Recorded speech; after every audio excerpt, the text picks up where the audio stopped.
आलमी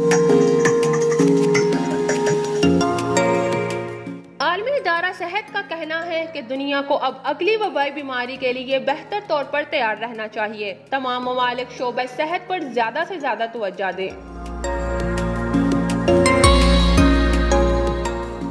आलमी इदारा सेहत ने तंबी करते हुए कहा है कि कोरोना वायरस आखिरी वबाई बीमारी नहीं होगी।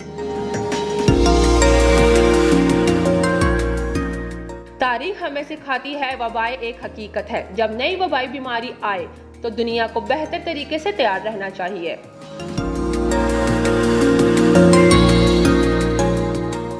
WHO का कहना था कि कोरोना वैक्सीन के बैनुल-अक़वामी मंजूरी के लिए चीन के साथ काम कर रहे हैं।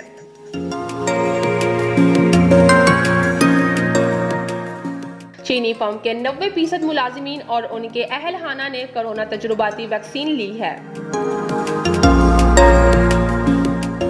WHO ने कोरोना वबा पर काबू पाने पर चीन को मुबारकबाद भी पेश की। नौशीन, sportstory.news।